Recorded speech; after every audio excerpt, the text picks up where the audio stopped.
고가주택이나 두 채 이상 보유한 사람은 정책에 관여 자체를 못하게 하는 것도 좋을 듯 하네요. 안녕하십니까, 왕만두 PD의 왕만두입니다. 부동산 이거 12월 16일 부동산 규제 정책이 또 나왔지요. 문재인 정부 들어서 18번의 변화를 가지고도 이거 뭐 제대로 잡히지가 않아서인지 계속 나옵니다. 이번에 특이한 것은 급하게 갑자기 기습적으로 시작을 했다는 것이 인상적입니다. 15억 이상 아파트 대출 차단, 9억 이상 아파트 대출 규제 강화, 공시지가 현실화, 1가구 2주택 이상의 규제 강화, 뭐 자세한 사항은 여기저기 설명들을 막 어렵게 하고 있지요. 그런데 사람들은 이제 면역이 되어서 그런지 잠시 거래가 없을 뿐 얼마 못 가서 다시 시작할 겁니다. 왜냐고요? 18번 바꿔도 안 되는데 19번이든 20번이든 뭐가 되겠습니까? 집을 팔아라. 집을 소수의 사람이 독식하고 투자 아닌 투기로 집을 사니까 집값이 내려가지를 않는다. 여러분, 진짜 그게 일반화된 문제일까요? 그리고 뉴스에 9억 이상이 어쩌고 저쩌고 서민이 어쩌고저쩌고 하는데 9억 이상 아파트 가지고 있는 사람을 서민이라고 하나요? 참 어이가 없습니다. 그럼 서울 기준입니까? 어느 방송에서는 총 집값의 평균을 8억 8천만 원이라고 해서 9억이 중산층이라고 하는데 서울 엄청 부자들 많은 거 봅니다. 여러분, 아니 어렵게 왜 서울에 사나요? 대구는 9억이면 웬만한 아파트 두 채 살 수 있습니다.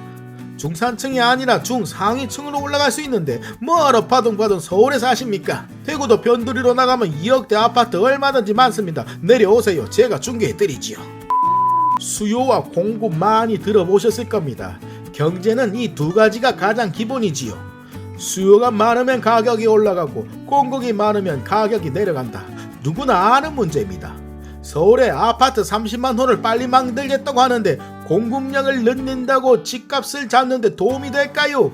집을 지을 수 있는 땅이 부족해지니까 주변으로 집을 짓고 대신 교통을 편하게 하기 위해서 대중교통을 늘려서 도로, 철도 등을 건설해주면 사람들이 서울 외곽으로 나가려 한다는 정책 과연 성공했다고 보시나요? 사람들이 왜 서울로 몰리겠습니까? 고급 직장, 연봉 많고 네임밸류 높은 직장 80%가 서울에 몰려있고 스카이니 하면서 좋은 대학도 서울에 있고 그 대학을 가기 위해서 지방에 있는 공부 좀 한다는 아이들도 서울로 그리고 그 서울에서 공부하고 살다 보면 서울에 취업도 하고 자리 잡을 겁니다. 결혼도 하고 아이도 낳고 서울에 한 명 올라가서 한 가정을 이루네요. 그러니 서울로 몰리는 인구가 많을 수밖에 없지 않겠습니까?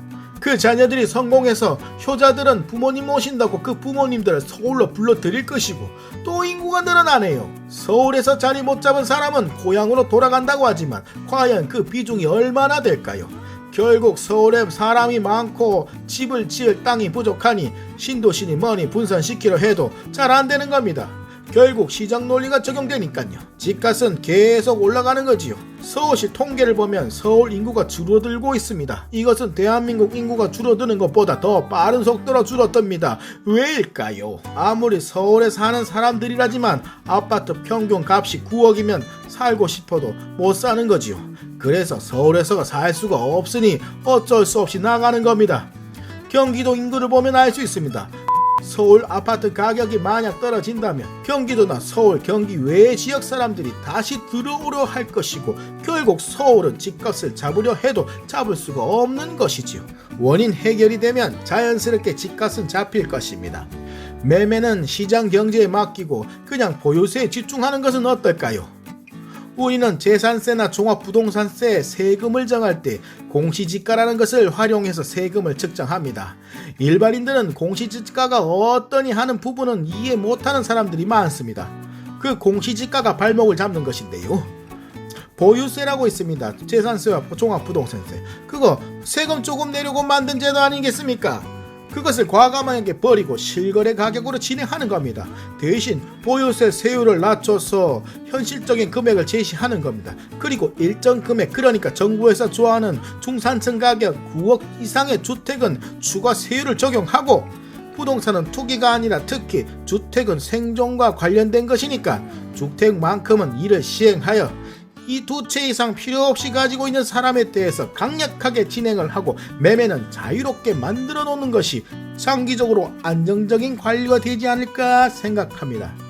매매에서 차익을 노리는 투기를 막을 수 있고 비현실적인 세율을 적용한다면 기다리면 올라가는 아파트? 기다리다가 세금 때문에 버티지 못하면 팔게 돼 있지요. 그리고 가장 중요한 부분은 이 정책을 만드는 사람들의 부동산을 조사해 보시고 고가주택이나 두 채 이상 보유한 사람은 정책에 관여 자체를 못하게 하는 것도 좋을 듯 하네요. 아무리 양심가라지만 저라도 제가 보유한 부동산 분리하게는 안 할 것 같습니다. 전문가, 책임자도 좋은데 정말 1도 없는 사심으로 정책을 만들겠습니까? 정책 만들고 연구하는 분들에게 이런 말씀 드려서 죄송합니다. 저는 그분들이 어떤 분인지 모르기 때문에 의심을 할 수밖에 없습니다. 제 이야기가 거짓이라면 사과부터 드리겠습니다. 그런데 정책이 18번이나 나오면서 해결이 되지 않으니 뭐 이런 이야기들이 나오는 것 아니겠습니까? 저도 집이 있지만 아파트로 프리미엄 붙여서 얼마를 벌었다느니 2년 사이에 몇 억 올랐다느니 그런 이야기 들리면 저도 뛰어들고 싶은 마음이 있습니다. 돈만 있다면 너도 나도 뛰어드는 판을 만들지 말고 필요 이상으로 보유하면 세금 폭탄 맞을 수 있다는 사회 분위기를 만들어간다면 부동산 정책 이렇게 급하게 기습적으로 만들 이유가 전혀 없지요. 적극적인 정책처럼 보이는데 항상 거기에는 허점들이 보이는 이유가 그런 사심이 있어서 그런 거 아니겠습니까? 여러분, 돈 벌 수 있을 때 버세요. 대신 남이 한다고 하는 것은 언젠가는 폭탄 맞을 수 있습니다. 조심하시고 공부합시다. 지금까지 왕만두 PD의 왕만두였습니다.